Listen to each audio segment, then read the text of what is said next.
Pemirsa, usai Bali, Timnas Garuda melanjutkan pemusatan latihan di Jakarta. Petang ini, Patrick Kluivert memulai rangkaian latihan jelang laga melawan China pada Kamis mendatang. Kita akan bahas bersama narasumber yang sudah hadir di studio. Ada analis sepak bola Haris Pardede. Selamat sore, Bung Harpa. Selamat sore, Mbak Tasya. Iya, terima kasih sudah hadir di studio kami. Biasanya kita lewat Zoom ya. Terima kasih sudah hadir. Ya. Saya mungkin memulai dengan, karena Bung Harpa kemarin kan ke Bali ya, liputan untuk melihat bagaimana jalannya TC. Apa kira-kira yang menarik mungkin dari liputan itu? Mungkin ada spill-spill yang tidak diketahui oleh media? Ya paling yang pasti ini adalah TC yang pas ya. Kenapa saya katakan pas? Karena berlangsung sekitar 5 hari. Jadi 26, 27, 28, 29, 30, mungkin 6 hari ya, 6 hari. Kemudian juga ada rehat 1 hari. Jadi setelah tanggal 26, 27, 28 itu mereka rehat sehari. Kemudian juga dilanjutkan TC dan ada juga entertainment. Mereka nyanyi-nyanyi, happy-happy, sekaligus merayakan ulang tahun Pak Ketum. Dan kemarin mereka tiba di Jakarta sekitar pukul 19.00 waktu Indonesia Barat. Dan 45 menit lagi saat ini kita berbicara, mereka akan melakukan sesi latihan tidak resmi. Jadi ini dalam rangkaian terakhir persiapan sebelum nanti menghadapi China tanggal 5 Juni di Gelora Bung Karno jam 8.45 malam waktu Indonesia Barat. Oke. Kita juga punya tim yang saat ini sedang standby di GBK untuk memantau jalannya latihan yang akan berlangsung 45 menit lagi. Tapi kalau mungkin lihat bagaimana mereka latihan di Bali, Bung Harpa, itu kondisinya mereka cukup fit semua? Ya, saya rasa siapapun yang TC di Bali pasti happy ya. Iya, karena di Bali ya. Karena di Bali, vibes-nya juga enak. Dan kebetulan waktu itu nggak banyak hujan, ya, jadi cukup kondusif, tapi enak udaranya. Dan di Gianyar itu kan relatif juga udaranya dingin. Kalau orang mengatakan, orang-orang situ mengatakan, karena memasuki bulan Mei Juni itu, angin dari Australia, dari selatan itu dingin, menghampiri Bali gitu. Jadi sangat enak sekali. Bali juga dingin ya? Sangat dingin, tapi nggak dingin banget ya. Jadi sangat-sangat kondusif lah ya. Kemudian juga beberapa hari sebelum TC dimulai, itu juga beberapa pemain ada yang keluarganya atau pasangannya itu datang menemani. Jadi setelah mungkin 1 tahun mereka menjalani kompetisi yang panjang, saya pikir TC kali ini adalah yang paling pas ya. Karena kalau terlalu lama juga pemain itu bisa bosan. Ya, ibarat pasukan atau prajurit, kalau dia kebanyakan latihan, nggak perang-perang, biasanya semangatnya, adrenalinnya bisa turun. Jadi ini pas, ya, biasanya seperti itu. Lagi. Nah ini kan pas 1-2 hari latihan tidak resmi, nanti tanggal 4 memasuki H-1 mereka akan official training atau di Eropa istilahnya itu pitch testing. Dia akan coba GWK. Kalau sekarang ini nanti di Madia latihannya. Jadi kita berharap semua pemain mungkin di luar Elino Renders ya, yang kita semua tahu karena menanti anak yang kedua, dan juga Sandy Walsh yang memang tidak bisa tampil karena cedera, serta Septian Bagaskara. Jadi ada 3 pemain keluar, 32 kurang 3, 29, plus 1 Beckham Putra, 30. Nah, nanti 30 ini kelihatannya nggak akan banyak berubah. Kalau kita mengacu pada pernyataan Patrick Kluivert kemarin sebelum bertolak ke Jakarta, dan juga Pak Sumarji kemarin malam di Fairmont, dua-duanya selaras, kemungkinan besar 30 pemain ini langsung didaftarkan, H-7. Ya harusnya sih udah didaftarkan kemarin atau hari ini ya. Dan nanti H-1 biasanya di store nama 23 untuk masuk ke DSP. Kemarin kan kalau kita mengamati statement dari Patrick Kluivert cukup percaya diri ya akan bisa menang ya. Dan kemudian kalau tadi kita meng-highlight bagaimana TC di Bali, itu banyak orang yang mengatakan itu latihan yang cukup mewah kalau kita bandingkan dengan persiapan menjelang laga Australia pada waktu itu. Iya, karena lawan Australia kan nggak ada waktu sebenarnya. Nggak ada waktu sama sekali. Karena bahkan mereka berkumpul mungkin H-1 atau H-2 full. Tapi ini sebenarnya hampir full lah ya, kecuali Martin Paes yang memang masih menjalani laga sampai kemarin pagi, sama juga satu lagi itu Kevin Dix ya, baru mendarat kemarin pagi karena memang masih menjalani partai final Piala Denmark. Sisanya 28 pemain itu sudah bisa latihan selama 2-3 hari terakhir gitu. Jadi memang TC kali ini lebih lengkap, dan jangan lupa ini juga nanti untuk mengcover lawan Jepang. Jadi satu TC untuk dua TC untuk dua. Nah, setelah lawan China, dan kita harapkan hasilnya positif, menurut info yang saya dapat, mereka akan bertolak tanggal 7. Nah, tapi ini nggak ada masalah. Berarti kan, entar tinggal tanggal 8, dikit tinggal lagi dikit, gitu. nggak ada masalah. Kan kita udah TC-nya udah lama, dan udah lawan Jepang, udah lawan China juga gitu. Dan kemungkinan juga tanggal 6 kan Idul Adha, jadi yang Muslim nanti tentunya akan sholat Id dan sebagainya. Mungkin makan kambing dulu kali atau apa ya. Jadi baru mereka nanti akan mulai bertempur kembali, terbang tanggal 7 ke Jepang dan menghadapi Jepang tanggal 10 di partai terakhir grup C. Kevin Dix, apa yang terjadi? Katanya tidak 100% pulih. Dia kan baru balik dari cedera, dan dari statement dia waktu itu, kebetulan di tempat ini yang sama juga saya membahas dengan senior saya, Bung Boy dan juga Bung Roni Pangemanan. Kita memang tidak tahu MRI-nya, tidak tahu kondisinya. Cuman kita bisa lihat dari statement dia mengatakan, I will fight for my recovery in time. Artinya dia melihat ada potensi untuk bisa recovery in time. Kan itu kan indikasinya kan. Kalau seperti Ragnar memang udah nggak bisa, ya udah dia akan mengatakan saya nggak akan bergabung. Nah yang kedua, kemudian dia tampil di 2 laga terakhir, menghadapi, saya lupa ya, North Zealand kalau nggak salah, dia main 45 menit. Ya dia masuk di akhir babak pertama, kemudian terakhir di final Piala Denmark dia main 70 menit. Nah, cuman kemarin kalau kita mencermati apa yang dikatakan oleh Patrick Kluivert di konferensi pers yang sekitar 10 menit di Bali, dia mengatakan kami akan terus memantau kebugaran dia. Artinya belum 100% logikanya. Jadi kalau prediksi Anda akan masuk starting 11 atau tidak? Kalau masuk kemungkinan masuk. Karena kemarin toh dia juga di final Piala Denmark dia starter, main 70 menit bisa. Cuman kan ini kan kondisinya berbeda. Mereka bermain di negara yang tropis, yang mungkin nanti suhunya agak lumayan panas begitu ya, humidity-nya tinggi, berebutan oksigen dengan 70.000 penonton, mungkin termasuk saya nanti. Kemudian juga itu tadi ya, apakah memang dia nanti ada progres? Ya mungkin waktu itu dia turun kondisinya 85%. Nah, harus dilihat dalam harus lihat lagi ini ya, siapa tahu nambah, mudah-mudahan nambah lebih baik lagi. Dan dalam kondisi seperti itu tentunya Kevin Dix sangat kita butuhkan, karena di kanan jujur ya Mbak Tasya, kalau nggak ada dia, dengan segala hormat ini penggantinya jomplang. Ya, memang ada Asnawi di sana, tapi Asnawi kan ya beda lah ya kemampuannya. Kemudian kalaupun dipaksakan Yaakob Sayuri sangat bagus, tapi agresivitasnya untuk bertahan dia tidak sebagus misalnya Kevin Dix yang ditaruh di sana, atau seandainya ada Sandy Walsh, tapi kita tahu Sandy Walsh tidak bisa tampil karena harus istirahat selama mungkin 1 bulanan. Iya, jadi Anda cukup khawatir untuk bagian kanan ya? Iya, yang penting asal Kevin Dix-nya nggak cedera lawan China dan kita bisa menang, saya agak tenang. Gitu, karena ya kalau nggak ada dia, ini agak menyeramkan juga. Tadinya sebenarnya bisa pelapisnya Eleanor Reinders. Karena Eleanor Reinders di PEC Zwolle, 5 pertandingan terakhir dia main setiap detik. Mencetak 1 gol dan juga 1 clean sheet. Cuman Eleanor kita tahu kan nggak bisa hadir, jadi kita hanya bertumpu dalam seorang Kevin Dix. Gitu. Jadi mudah-mudahan dia bisa main, bisa starter, dan di tengah-tengah pertandingan jangan sampai dia amit-amit cedera atau kena kartu merah. Eli Arnold kira-kira akan absen sampai Jepang juga ya? Iya, itu satu paket, satu batch. Baik, kita akan coba menyapa mantan pemain timnas Maman Abdurrahman. Halo, selamat sore, Bung Maman. Halo, Bang Maman. Halo, selamat sore, Max. Selamat sore, Mbak. Iya, dengan Tasya dan Bung Harpa di sini ya, Bang Maman. Bang Maman, Anda kalau meng-highlight bagaimana Anda melihat komposisi timnas saat ini?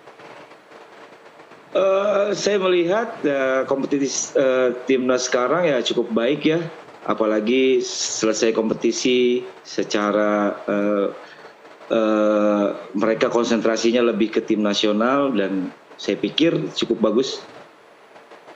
Ada beberapa pemain yang tidak akan bisa bermain, kemudian ada pemain yang baru dipanggil lagi setelah kemarin tidak dipanggil, kemudian juga ada harapan beberapa pemain lokal nanti akan punya kesempatan untuk bermain. Apa komentar Anda?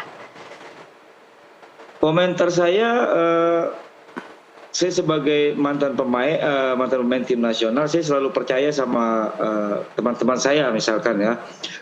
Seperti yang sekarang yang dipanggil berarti pemain-pemain yang terbaik, pemain-pemain yang punya kelebihan masing-masing, dan saya pikir dengan komposisi pemain yang sekarang dipanggil ini adalah komposisi terbaik dari Coach Patrick.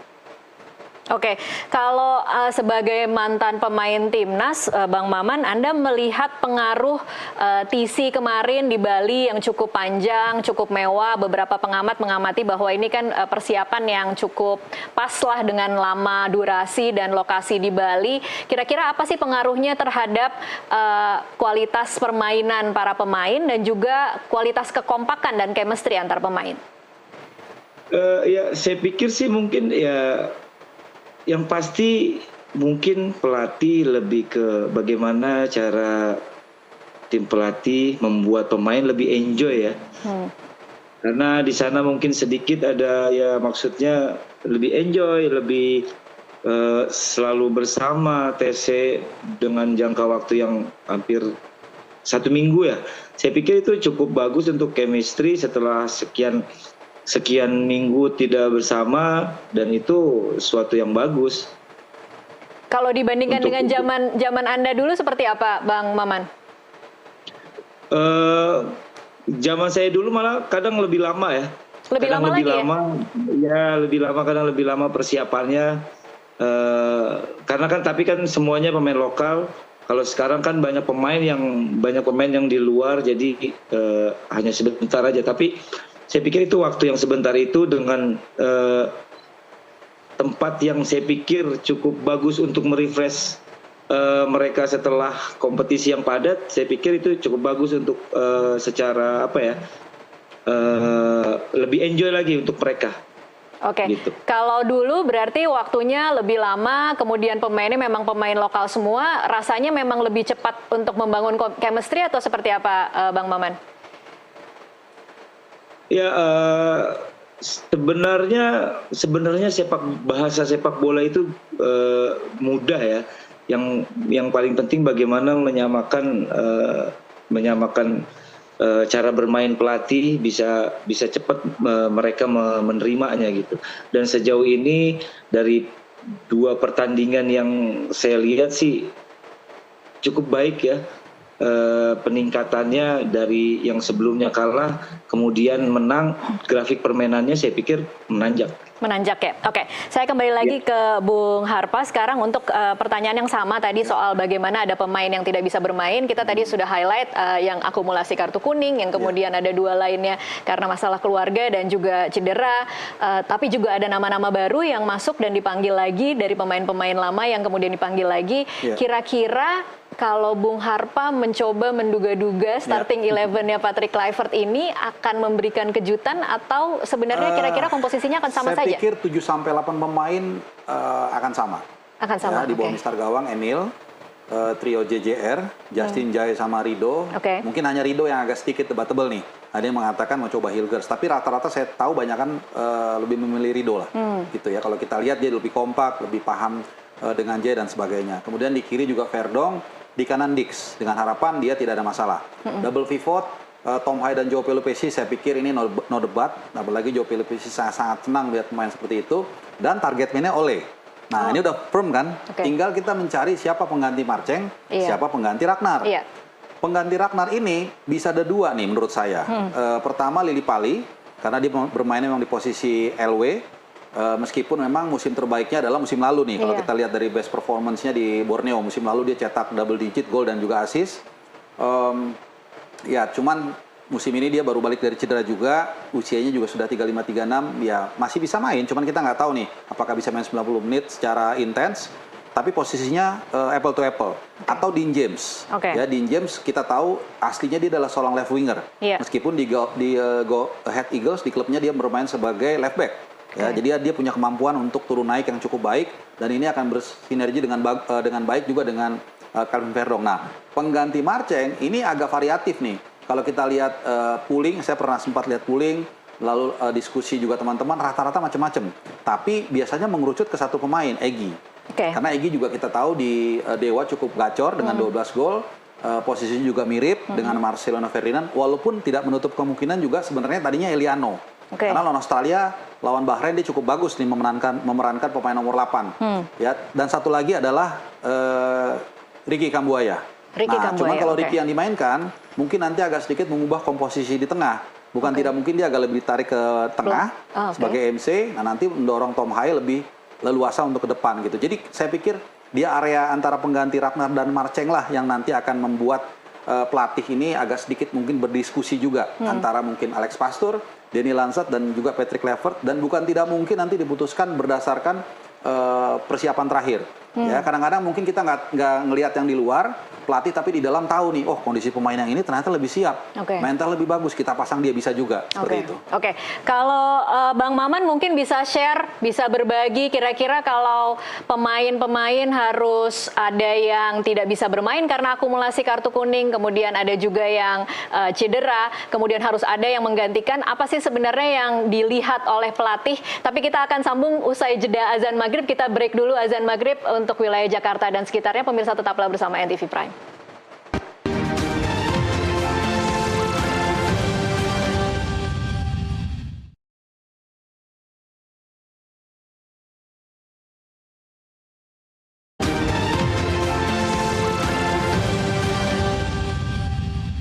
Pemirsa, terima kasih Anda masih terus menyaksikan NTV Prime. Kita lanjutkan perbincangan. Bung Harpa, ini mungkin kemarin juga sempat jadi pertanyaan dalam konferensi pers ke Patrick Kluivert soal China Trap. Ya, China Trap. Kemungkinan kan memang China mungkin akan juga sedikit menunggu. Dan kita, kemudian saya membayangkan atmosfer GBK yang begitu, itu kan bukan hanya energi tapi juga pressure ya untuk para pemain, sehingga kemudian mungkin saja akan bisa terpancing dan terjebak dalam situasi yang sama. Kira-kira? Iya, saya tidak melihat China akan bermain terbuka. Menurut saya ya, kenapa? Karena mereka sadar secara materi mereka kalah. Ya, walaupun nanti kita akan mungkin bahas secara spesifik, mereka punya dua pemain yang sangat berbahaya dan cepat nih, Serginho dan juga Wang Yudong, pemain muda mereka 18 tahun. Dan katanya ada naturalisasi tambahan? Iya, Serginho. Iya, itu dia. Nah, jadi dan di Qingdao pun sudah terbukti China Trap ini manjur ya. Mereka menunggu. Ball possession kita itu saya masih ingat 60%-an, 60 atau 61%. Which is itu sangat tinggi sekali.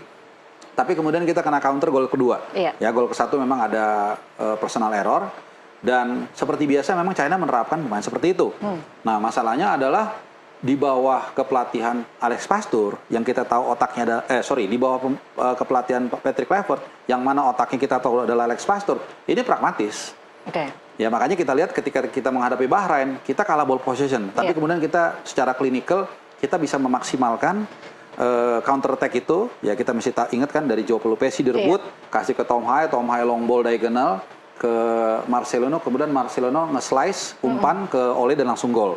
Nah, pertanyaannya kan lawan Cina nih kita tunggu-tungguan apa enggak nih? Nanti jangan-jangan pace pertandingan akan sangat lambat di bagian awal. Betul, kayak petinju kan ada tuh dua-duanya tunggu-tungguan gitu kan, bisa jadi nggak surut. Nah, kalau menurut saya mereka bukan tidak mungkin akan let's take it. Kita akan ambil inisiatif, kita akan kendalikan permainan, tapi tetap hati-hati counter. Nah, perbedaannya ketika menghadapi China, kita belum pernah Joao Pelupesi. Jadi kalau kena counter, waktu itu kita agak lebih lemah lah. Jadi sekarang agak lebih pede. Karena kalaupun mereka asik menyerang, kena counter ada Joao Pelupesi yang kita tahu bertahannya sangat bagus. Dan kedua, kita punya Ole Romney juga. Nah, ini yang membedakan. Yang membedakan daripada waktu itu ya. Betul. Nah, tinggal perhitungan detailnya nih. Apakah opsi itu akan diambil atau enggak? Betul, tadi bagus sekali bridgingnya. Main di hadapan penonton kita 70.000, apa kita mau bertahan? Nggak mungkin. Agak susah bayangkan. Nanti mungkin Bang Maman bisa menambahkan nih, pengalamannya lebih banyak ya. Pasti ada tekanan itu, pressure itu, untuk bermain menekan. Apalagi Cina nunggu. Masa Cina nunggu kita main-main bola di belakang kan kurang pas juga gitu. Jadi saya melihat kita akan mengambil inisiatif itu, tinggal bagaimana kita bisa memanfaatkan secepat mungkin dominasi kita untuk menciptakan gol. Nah, kalau lama-lama kita nguasain tapi kita nggak bisa ciptakan gol juga, babak pertama berakhir, babak kedua mungkin pressure-nya jadi dari kita nih. Nah, ini yang akan kita lihat, kejeniusan dari Alex Pastoor yang beberapa kali sudah terbukti bahwa tim RST Divisi Promosi, nah ini akan diuji di situ nih. Strategi yang paling detailnya seperti apa nanti.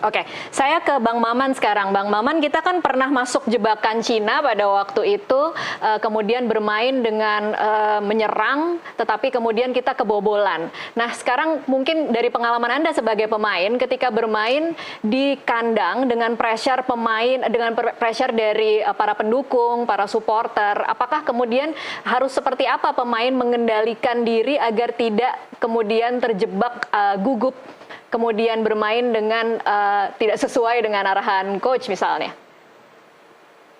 Iya, yang pasti dengan dengan di hadapan penonton ya bisa jadi motivasi, bisa jadi beban sendiri. Tapi buat saya yang paling penting bagaimana kita mengikuti instruksi pelatih. Kita menjalankan apa yang diinginkan pelatih karena tim pelatih pasti sudah melakukan evaluasi untuk tim sendiri maupun untuk tim lawan itu sendiri. Jadi yang paling penting fokus bagaimana kita menjalankan taktik yang dikasih sama tim pelatih. Biasanya beberapa menit pertama itu mungkin agak gugup kali ya Bang Maman. Mungkin berapa menit sampai akhirnya mencapai level yang cukup tenang sehingga bisa bermain dengan lebih enjoy? Ya, mereka sudah pemain-pemain yang saya pikir luar biasa ya. Mungkin dengan sentuhan pertama, bola passing pertama sudah betul, saya pikir kesananya akan lancar, insya Allah. Oke, kalau Anda melihat kalau nanti ternyata kita akan memilih strategi menyerang, cukup percaya diri tidak Anda dengan para pemain di belakang kita yang kemudian mungkin nanti akan bisa ada kesempatan kecolongan lagi?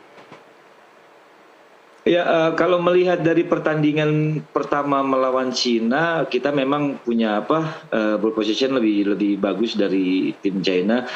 Dan yang paling penting bagaimana menjaga keseimbangan timnya. Ketika menyerang, keseimbangan timnya bisa terjaga sehingga ketika ada serangan balik sudah ada antisipasi siapa yang harus memblok serangan tersebut. Jadi yang paling penting ketika menyerang jangan lupa bahwa kita juga harus siap untuk diserang gitu. Jadi bagaimana mengantisipasi serangan balik itu. Oke, Bung Harpa, bagaimana caranya kita mengantisipasi serangan balik itu? Kalau tadi Bung Harpa meng-highlight ada 2 pemain yang cukup berbahaya di Cina, kira-kira harus seperti apa mungkin strategi dari Patrick Kluivert? Pertama tadi saya sudah paparkan ya, kita ada ketambahan pemain yang pandai dalam menjaga keseimbangan antara bertahan dan menyerang, yaitu João Pelupessy. Yang kedua tadi mungkin kalau memang Alex Pastoor atau Patrick Kluivert ingin bermain lebih aman, dia akan menggantikan Ragnar dengan Dean James. Artinya ini pemain yang bisa ikut menyerang, tapi kalau ketika bertahan pun dia aman juga nih, bagus punya naluri bertahan. Dan di sana dia akan berduet dengan Calvin Verdong, gitu ya. Jadi ini adalah unit-unit atau tools yang mungkin bisa menjadi alat bagi Alex Pastoor kalau memang ada counter attack dari China. Yang mana yang kita lihat ini kemungkinan besar akan dilakukan oleh China. Dan terakhir tentunya palang pintu Emil Laudero. Jadi ini adalah naturalisasi terbaru yang benar-benar in time sekali. Karena kalau sampai waktu itu dia nggak ada, kita agak khawatir juga nih ya, dengan segala hormat lagi-lagi dengan penjaga gawang cadangan, tapi ini adalah pertandingan atau pertarungan di level Asia, postur mereka juga lebih tinggi, jadi kita senang ya karena ada penjaga gawang yang ya boleh dikatakan penjaga gawang internasional ya dengan tinggi 192 atau 93. Kemudian yang ada nilai positifnya juga dia sudah menjalani 2 pertandingan di bangku cadangan, Emil. Nah artinya dia sudah tahu lah vibes-nya sedikit, sudah aklimatisasi. Baik waktu di Australia, di Sydney Football Stadium, dan juga di GBK. Ya, walaupun secara CV dia luar biasa. Dia pernah jadi kapten di Sampdoria, pernah main di Inter Milan, walaupun cuma sebentar. Tapi atmosfer di depan 70.000 pendukung timnas ini kan tadinya dia belum. Tapi karena dia sempat di bangku cadangan, dia udah ngeliat-liat lah, oh seperti ini kira-kira. Jadi mudah-mudahan besok saat dia tampil, ketika ada counter attack, dan di Palermo pun dia berapa kali cukup baik penampilannya ketika mendapatkan counter attack dari lawan-lawan di Serie B. Kita berharap dia bisa menjaga kandang Garuda atau pertahanan kita paling tidak nggak kebobolan. Oke, ini berarti debut kan ya buat dia? Debut di timnas ya. Oke, Anda cukup yakin dan percaya diri bahwa tidak perlu ada proses adaptasi ketika bermain? Adaptasi sudah dilakukan kan, plus lagi TC. Belum pernah bermain. Iya, belum pernah bermain. Tapi saya pikir ya dengan CV dia yang cukup mentereng di Serie A loh ini, dia ada pernah berhadapan dengan Rafael Leao, dia pernah berhadapan dengan Lukaku. Saya pikir itu adalah tempaan dari mental dari seorang Emil Laudero yang ya mungkin tetap ada rasa gugup lah. Ya seperti mungkin Batasya lagi nge-MC di mana, pasti kan ada adaptasi juga, walaupun udah biasa pasti ada adaptasi dikit, tapi kan udah biasa, sudah ngerti lah kira-kira do and don't-nya apa, kemudian kalau seperti ini kira-kira harus seperti apa, itu dia udah punya mekanisme untuk meredam kegugupan itu. Tapi mungkin 1-2 menit awal dia agak sedikit mungkin kaget ya melihat ramainya GBK, tapi seterusnya saya pikir dia bisa mengatasi itu dengan baik. Oke, baik, saya ke Bang Maman lagi. Bang Maman, kalau Anda sendiri apa yang paling Anda antisipasi dalam pertandingan melawan Cina Kamis besok?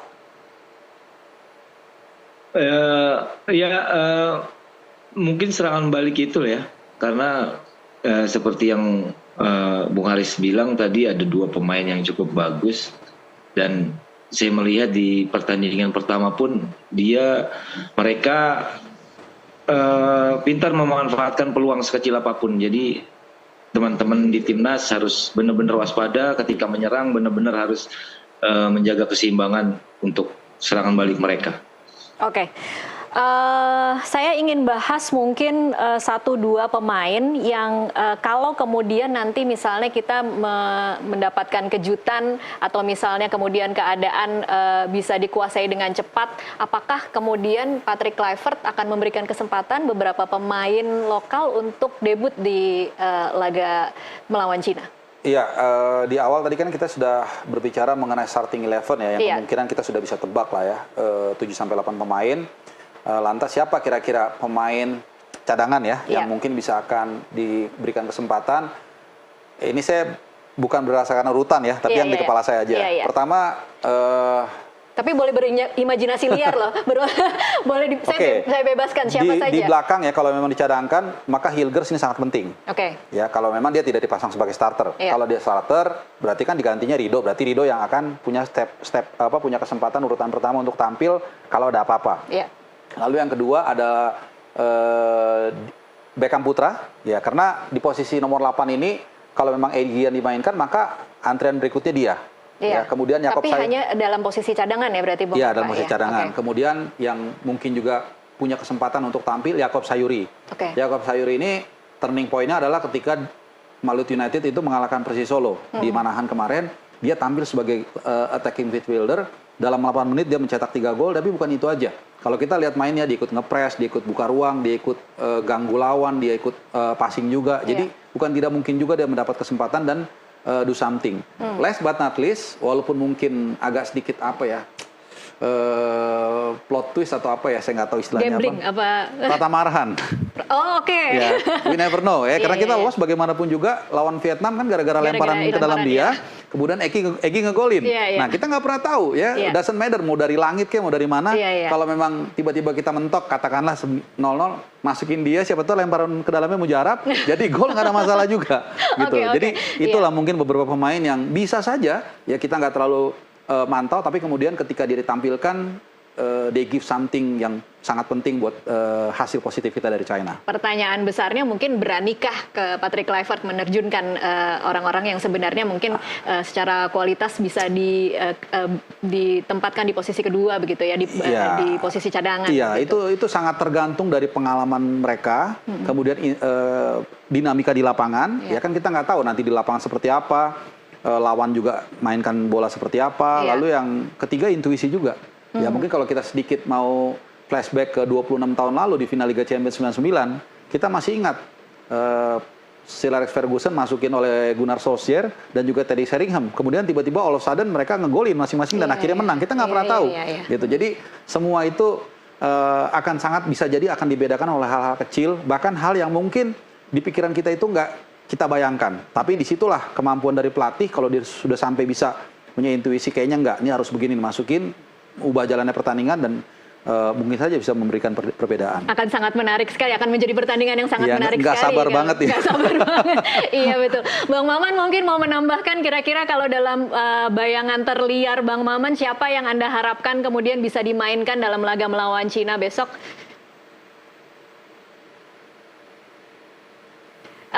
Audionya belum terdengar? Oke, sorry. Ya. Kalau saya sih ya tertarik sama Egy.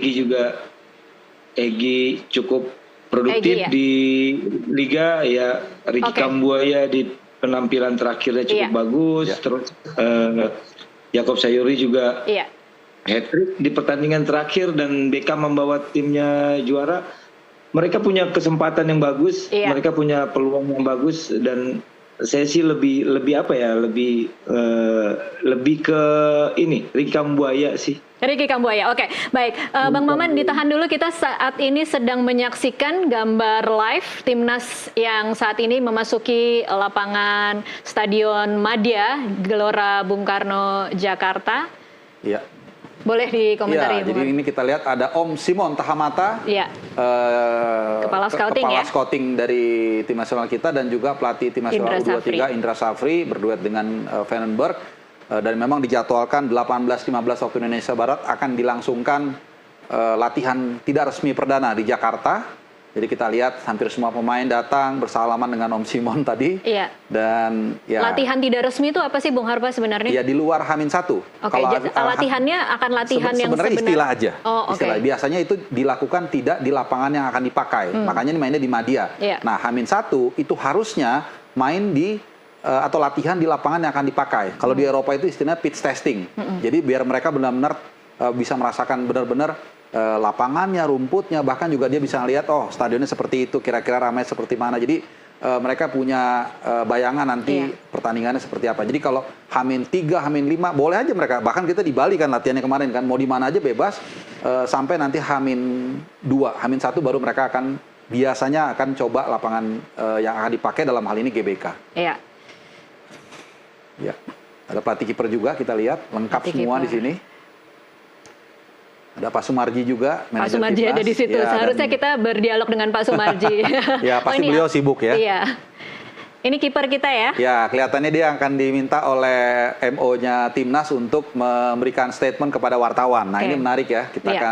karena dia akan menjalani debut sebagai penjaga gawang portiere tim nasional Indonesia setelah gonjang-ganjing waktu itu ya. Iya. Tapi ya saya pikir Penuh dengan kontroversi. penuh dengan kontroversi. Tapi ada satu pepatah yang untuk menggambarkan seperti Emil ya. Iya. Pahit-pahit di awal, manis-manis di belakang. Mudah-mudahan. Nah, mudah-mudahan seperti itu. Mudah-mudahan seperti Jadi itu. walaupun dulu kita lupakan, saat Iya. ini saya mengatakan begini. Kita boleh berbeda pendapat, boleh saja berdiskusi, berdebat, tapi once bendera itu sudah berkibar, once 2 kali 45 menit kita sudah bermain untuk timnas, satukan jiwa, hati, dan dukungan. Itu. Betul. Nanti kalau mau ribut setelah itu. Jangan Betul. lagi main atau persiapan seperti ini kita aneh-aneh lah seperti Iya. itu. Harus tetap didukung dan didukung sepenuh hati begitu ya kira-kira Bung Harpa. Iya, ini 15 menit biasanya. Iya. Jadi sampai 6.30 biasanya nanti wartawan, media itu dipersilakan untuk meliput, mengambil gambar, pemanasan. Kenapa? Karena ini belum taktikal. Oke. Gitu. Jadi kalaupun Diambil gambarnya tidak nggak ada apa-apa. masalah. Iya. Ya orang pemanasan cuma angkat-angkat kaki kan nggak ada rahasia yang disimpan ya. Iya. Tapi kalau udah mulai setelah itu taktikal, mungkin nanti Bang Maman bisa tambahkan itu kan ada hal-hal yang mereka persiapkan, mereka nggak mau tahu nih lawannya jangan sampai tahu. Nah itu biasanya dilarang gitu loh. Jadi Diminta keluar ya, berarti nanti mungkin tidak boleh Iya, meliput sepenuhnya 6.30 ya. mereka pasti akan diminta untuk keluar para wartawan. Kita akan sama-sama menunggu, tampaknya akan ada pernyataan dari Emil Audero, Iya. penjaga gawang timnas. Ayahnya dari Lombok ya, ibunya dari Itali, dan pernah begitu lama juga membela Sampdoria, Iya. kapten juga, luar biasa. Tingginya berapa nih Bung Harpa? 192 atau 193? 192. Pokoknya kita ngedongak kalau ketemu Iya. sama dia. Tinggi sekali ya. Ya, dan tentunya Martin Paes juga akan segera bergabung. Mungkin besok Martin Paes akan mendarat ya, karena dia masih main kemarin pagi. Jadi perjalanan dari Texas, dari Dallas itu pasti kan memakan waktu mungkin 1 hari ya. Iya. Seperti itu. Ya, ini kita bisa lihat ya bagaimana tingginya menjulang ya. Iya. Tinggi sekali nih. Iya. Walaupun untuk ya ini adalah standar kiper internasional sebenarnya Seharusnya setinggi ini. setinggi ini minimal itu 185 lah, 188. Casillas itu kalau nggak salah 187 atau 188. Iya. Itu pun ya standar pas lah gitu. 190 itu cukup ideal. Meskipun penjaga gawang sebenarnya bukan hanya tinggi ya, tapi juga Kualifikasinya bukan hanya tinggi nomor badan 1 ya. itu sebenarnya dia reading the game. Oke. Jadi kalau reading the game-nya bagus, dia tahu menempatkan posisi, baru kemudian refleks. Team, how do you feel? Are you feeling nervous or ready to be a starter for Indonesia? No, of course. First of all, I'm happy. I'm happy to be here. I'm happy to be, with this team, to be here in Jakarta, and of course, it will be. Sorry. Louder. Sorry. I was saying I'm happy to be here. I'm happy to stay with this team, to be here in Jakarta. And of course, I have the possibility to play my first time here for Indonesia. So it's of course it's a big pleasure, and I'm not nervous because it's football, it's joy. So I'm preparing the match as I always did. So I'm focused on the training and all my teammates we're doing a really good training session. So of course we're gonna give our 100%. So I think I'm not saying nothing, but I'm positive. How do you feel about the preparation in Bali? 5 days in Bali, you see the progress of the team? Yeah, of course.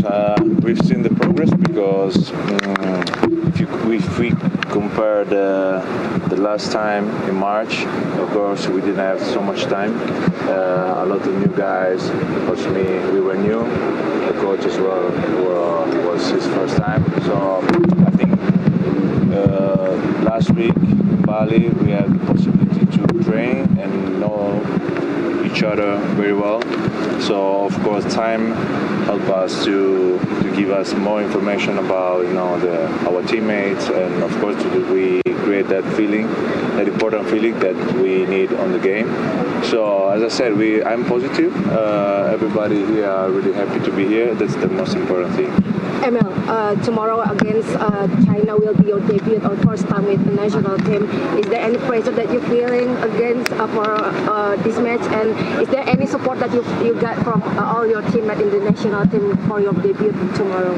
Well, yeah, of course. I was saying before, I'm happy and really proud to be here. I'm just focused on the game. Just only after the game, I will let my emotion to be take an important part of in my mind, because sometimes emotion can play not a bad part, Sometimes emotion can be also bad things. So the most important thing is stay focused on what you have to do and what my duty, and then of course all the emotion comes after. But I was saying happy and proud. Alright guys, one last question. Emil, back then you have a bracelet as your lucky charm. Do you still have it right now? Tell me more about your bracelet. Yes, this is from Lombok, and also my island. So I really feel a connection between me and Indonesia. Of course, I was born here, and yeah, I'm just really can't wait to represent my country, and nothing. Of course, I hope everything going well, but of course, I know also that all you guys, like all you fans and supporters in the stadium, also at home, they will support us, and so this is the best thing that a player can have and can feel. One question. For the debut, is there any message that you want to say to the supporter or the fans? Yeah, like I had I came here only once, okay, in Jakarta, but last time I've seen and I felt what does it mean for Indonesian people, supporting this team, and of course it's something really big, and also for us, we play are really proud of that.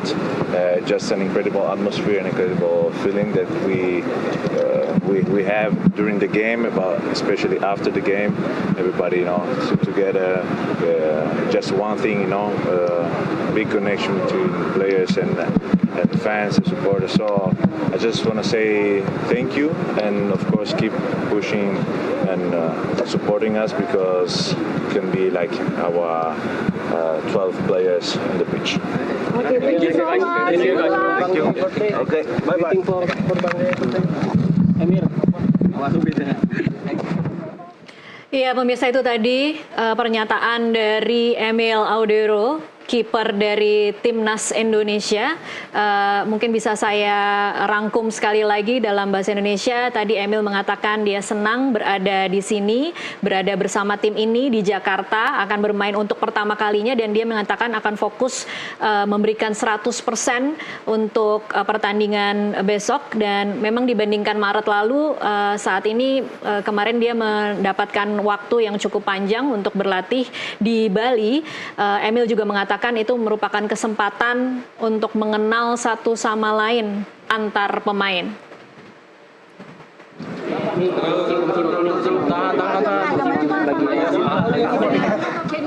Pernyataan dari Simon Tahamata, Kepala Scout. Selamat malam. Saya senang saya ada di sini. Saya di sini karena kami punya talent.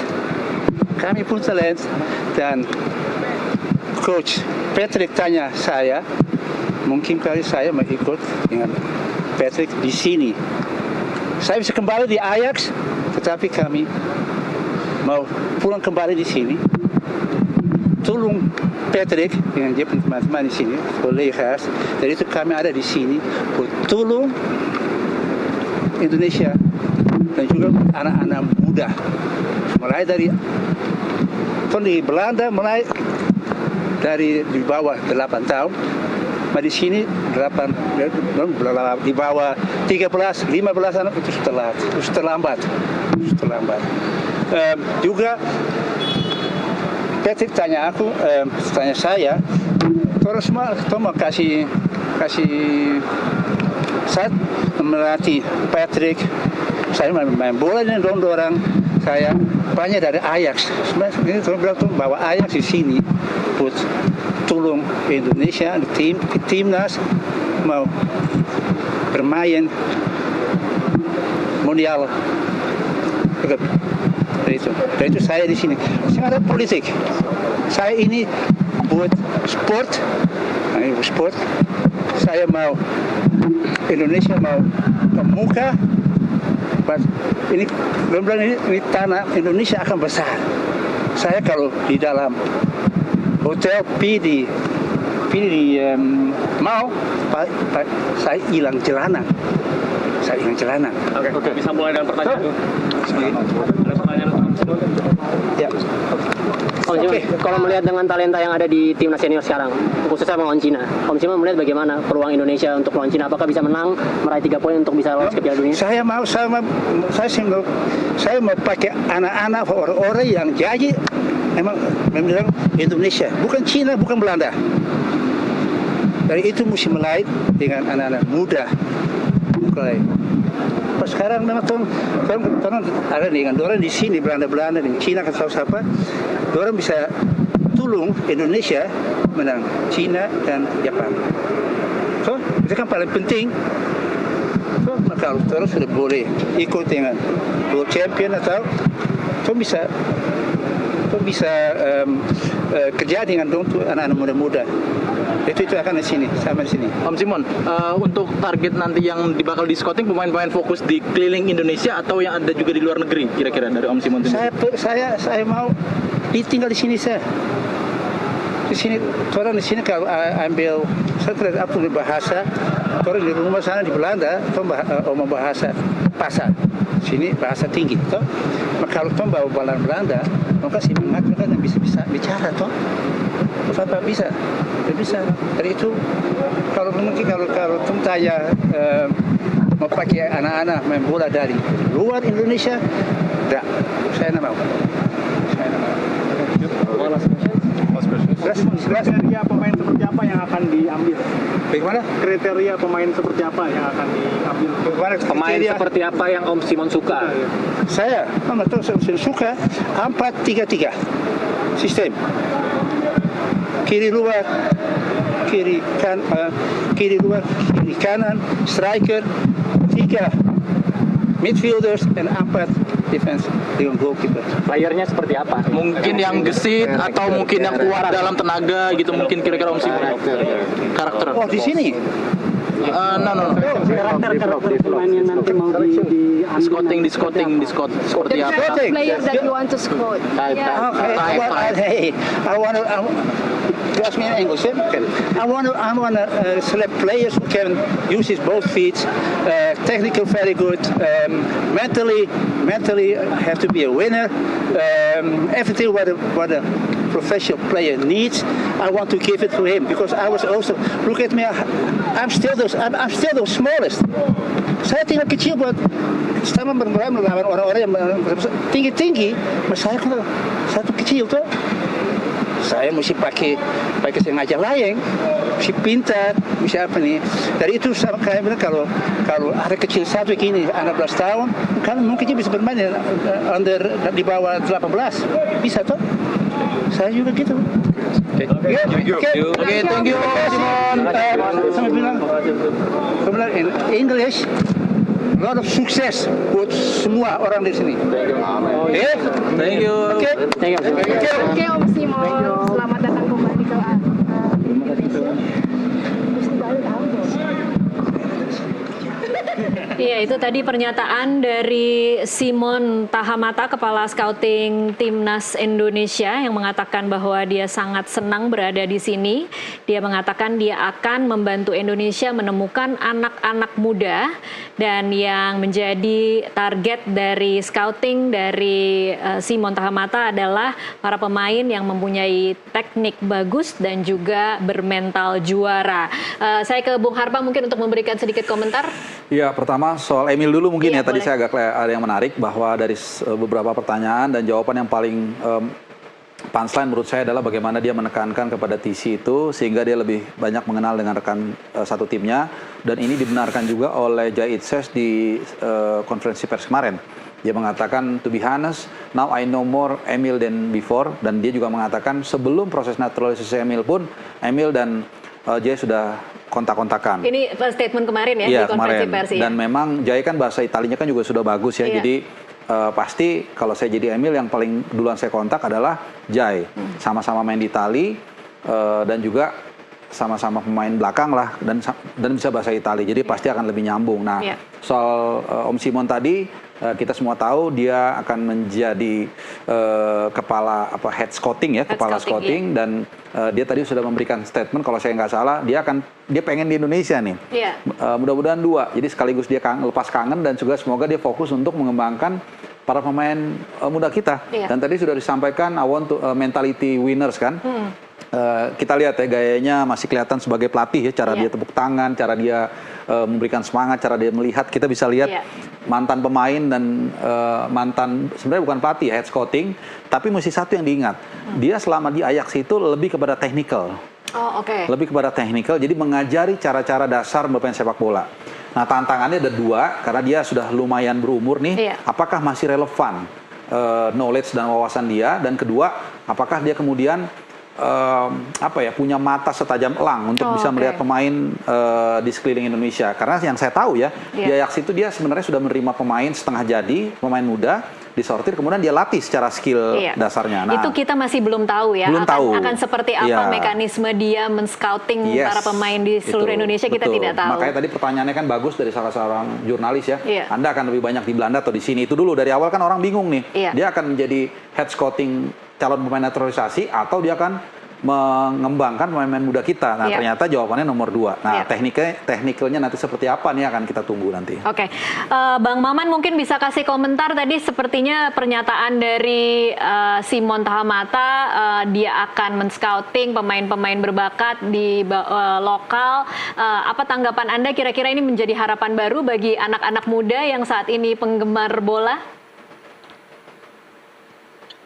Ya, yang pasti kabar yang cukup bagus ya, karena saya pikir banyak sekali talenta-talenta muda di Indonesia yang harus dilihat gitu. Jadi mereka akan lebih semangat untuk berlatih, mereka akan lebih serius untuk berlatih, dan saya yakin talenta mereka akan keluar ketika mereka dipercaya. Oke, kalau boleh mungkin menyampaikan pesan ke Simon Tahamata, harapan Anda harus seperti apa ketika melakukan scouting agar tidak kemudian ada yang terlewat dari talenta-talenta yang ada di seluruh Indonesia? Ya, Indonesia ini kan besar ya, Iya. Mbak ya. Ya harus mempersiapkan tim yang lebih banyak lagi untuk bagaimana bisa ke Indonesia bagian timur, Indonesia yang tidak kadang tidak terlihat gitu, tidak terjangkau gitu. Jadi kasih kesempatan buat mereka untuk menyalurkan bakatnya gitu, memperlihatkan kemampuannya gitu. Dan saya harap sih dari federasi bisa menjangkau adik-adik kita yang di daerah-daerah terpencil gitu, karena mereka punya bakat yang luar biasa. Itu kan artinya butuh banyak waktu, butuh banyak tenaga, harus memang bersabar dan cukup menghabiskan waktu yang lama di tiap daerah untuk bisa menemukan bakat-bakat terpendam ya, mutiara-mutiara yang masih terkubur mungkin ya, Bang Maman. Betul. Oke, baik. Saya ke Bung Harpal lagi. Sekarang mungkin ini adalah segmen terakhir dalam perbincangan kita kali ini. Tapi yang saya selalu cermati kalau menyimak YouTube dari Bung Harpa adalah berkali-kali mengatakan nggak apa-apa kita diskusi, nggak apa-apa kita berdebat, berdemokrasi itu sesuatu yang boleh di sepak bola terutama karena begitu cintanya para fans timnas, para pencinta sepak bola memang itu terasa di sosial media cukup kadang-kadang gesekannya cukup terasa tajam ya Bung Harpa. Nah, tapi kalau kemudian kita melihat ini kan ini akan menjadi pertandingan ketiga ya dari Patrick Kluivert. Kira-kira kalau Anda melihatnya para supporter atau para pecinta, para fans ini cukup sabarkah melihat bagaimana Patrick Kluivert belajar mengendalikan tim yang baru diasuhnya ini? Ya, baru berapa bulan ya sejak dia ditunjuk itu kan Januari ya kalau nggak salah, Februari, Maret, April, Mei, baru 4 bulanan lah. Jadi saya pikir wajib sabar ya. Wajib sabar, walaupun karena kan kita melihat ya fluktuasi dari ketika dipecat, kemudian ditunjuk, kemudian ada keraguan dinamikanya ini ya. Iya, ya. itulah serunya sepak bola ya, karena dia bulat, jadi nggak ada ujungnya, dia muter terus ya. Jadi orang diskusi terus. Yang nggak sabar memang hasilnya. Semua nggak sabar menanti. Antara nggak sabar sama deg-degan juga gitu. Jadi kayak harap-harap cemas juga, dan itu wajar. Jadi mungkin kita bisa tempatkan perasaan ini di pemain ya. Mereka yang ada di garda terdepan, mereka akan berjuang. Tentu mereka mungkin lebih deg-degan lagi, walaupun mereka juga sudah berpengalaman. Tim kepelatihan cukup mewah, jadi berharap juga sangat mewah ya. Sangat mewah. Kita berharap mereka memberikan kontribusi juga ya, menularkan knowledge mereka, kemudian juga pengalaman mereka. Apalagi Patrick Kluivert sebagai pemain, dia adalah pemain yang sukses. Alex Pastur sebagai pelatih sukses. Mudah-mudahan kolaborasi ini bisa positif. Dan juga tadi ada sedikit ujangan dari Om Simon Tahamata, ya walaupun tidak secara langsung dia berbicara soal tim nasional senior, tapi saya pikir anak-anak ini kan tahulah siapa Simon Tahamata ya. Om Simon ini adalah legendnya Ajax dan juga Standard Liège. Jadi mudah-mudahan hasil positif kita raih lawan China, dan juga kita berharap Bahrain kepleset lawan Saudi. Karena kalau kita menang lawan China, kemudian Bahrain tidak menang lawan Saudi, kita kunci round 4. Nah, lawan Jepang hanya tinggal joy match. Oke.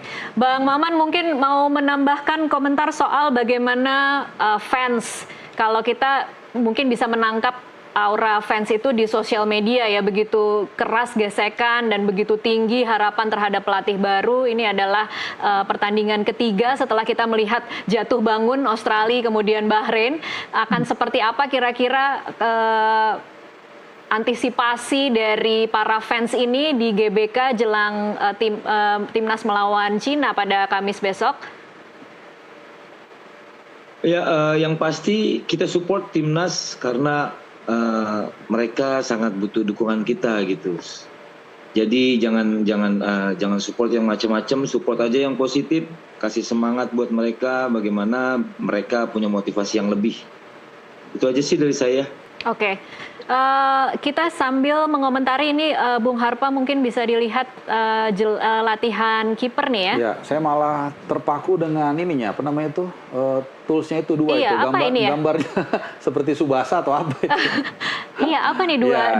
Ini apa tiangnya untuk ini ya, untuk gawang, dan kita lihat Emil Laudero dan Nadio tadi perpasangan. Ini dari balon ya? Iya, semacam itu. Ini dibawa kemana-mana juga nih. Di Bali juga dibawa. Kemudian ada Hernando di kejauhan dan juga ada Reza Arya tadi di kanan bawah layar. Iya. Jadi ini sesi sesi latihan bagian kiper. Ini biasanya kenapa diambil yang ini nih karena lebih dekat nih. Jadi mungkin secara gambar lebih gampang. Lebih gampang. Lebih gampang. Oke. Kalau outfielder biasanya agak jauh di sana. Iya. Jadi mungkin lebih enak secara look ya gitu. Yang pasti tadi kita lihat semua pemain sangat lengkap ya, hampir semua pemain berlatih. Dan dalam 2-3 hari ini saya pikir lebih kepada taktik dan strategi karena di Bali itu memang banyak untuk recovery walaupun juga ada anti set piece yang dilakukan. Kenapa? Karena lawan Australia kita 3 kali kebobolan dari set piece, walaupun 1 sebenarnya set piece yang mutlak ya, artinya dari titik putih, tapi 2 gol dari Lewis Miller dan juga Irfan Jackson itu dari tendangan penjuru. Makanya di Bali ini diantisipasi juga, jadi banyak juga selain recovery kebugaran tapi juga teknikal, tapi 2-3 hari ini harusnya lebih kepada teknikal. Jadi jangan terlalu capek juga sampai nanti hari H mereka sudah bugar dan ujung-ujungnya nanti adalah mental, semangat dan hal-hal kecil. Dan dukungan penonton jangan lupa, jangan sampai kita kontraproduktif. Nah, satu kalau saya boleh tambahkan, saat lagu kebangsaan mohon berdiri dan mohon hargai. Karena pengalaman saya untuk 2 tim ya, kadang-kadang kita kalau berdiri Indonesia untuk kita pasti sendiri, iya. Karena saya nonton di Australia itu semua berdiri, satu pun gak ada yang duduk. Walaupun itu lagu kebangsaan tim away, di Midin di Vietnam round 2 juga seperti itu, di Saudi semua rata-rata mereka menghargai. Kalau soal banter-banteran pas main, selama itu tidak head speech nggak masalah. Tapi saat lagu kebangsaan mohon kita berdiri, hargai. Dan kenapa? Bukannya apa-apa. Karena kalau kita melakukan misalnya kita membu, nanti kita kena denda mahal juga, miliaran dendanya. Ini saja sudah kena denda. Ini aja sudah kena denda, jadi seperti itu. Jadi harus menunjukkan kualitas supporter yang juga bisa membanggakan tim. Timnya udah naik nih kualitasnya, fansnya juga harus naik dong. Iya, betul. Oke, saya mau bicara sedikit soal antisipasi sepak pojok tadi, karena kita bicara soal gambar kiper tadi sedang latihan si sepak pojok. Bung Harpa pernah menyinggung juga di salah satu bahasan di channel YouTube Bung Harpa soal kalau kemudian kebobolan dari sepak pojok itu kan jadi tanggung jawab bukan hanya kiper tetapi juga 3 back di belakang kolektif mistake ya jadinya ya yang harus kemudian ditanggung. Nah, kira-kira harus seberapa kuat kemudian kita mengantisipasi serangan dari Cina nanti? Untuk bola mati, untuk bola mati yang pasti sebenarnya kita sudah punya Jai, Rido dan juga Justin Hubner. Nah, yang sedikit saya menarik, balik lagi nih soal pertandingan di Vietnam di Midin, saya masih ingat betul beberapa kali Rizky Ridho itu quote by quote dimentorin sama Rizky Ridho, sama Jai. Dia seperti berbicara sesuatu dengan Ridho setiap ada corner kick dan dia membetulkan badannya. Jadi ini satu hal positif dari pemain naturalisasi, walaupun tetap juga kita waktu itu kebobolan juga. Ya waktu itu cuman memang bek kanannya, CB kanannya itu adalah Messi Hilgers. Nah, yang kedua adalah tentunya kiper. Menurut saya Emilio Duero dalam bola-bola silang itu cukup bagus. Saya mengikuti juga pertandingan dia di Serie B saat membela Palermo itu juga cukup bagus.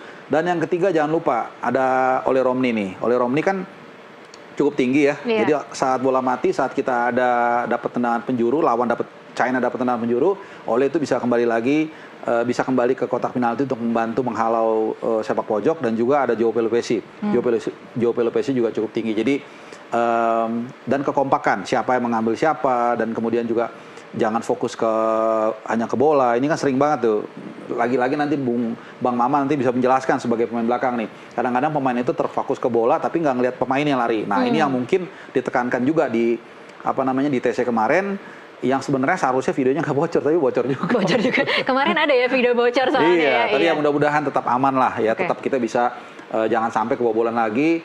Secara umum kalau bisa juga jangan bola mati, jangan sampai kesalahan yang sama terulang lah gitu. Iya, jangan sampai kita harus menangis seperti melihat pertandingan melawan Australia ya, sangat traumatis sekali melihatnya itu. Oke, saya ke Bang Maman lagi. Bang Maman, mungkin komentar ini kalau latihan malam hari seperti ini lebih berat tidak sih Bang Maman dibandingkan kalau latihan di siang hari atau pagi hari?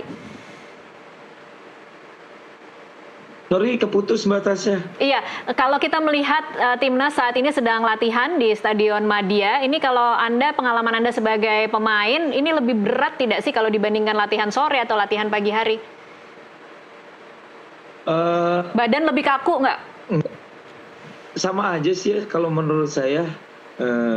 Malam juga malam juga lebih banyak istirahatnya di siang, dan kemudian kita kalau malam sampai hotel makan, kemudian istirahat gitu. Jadi istirahatnya juga cukup banyak.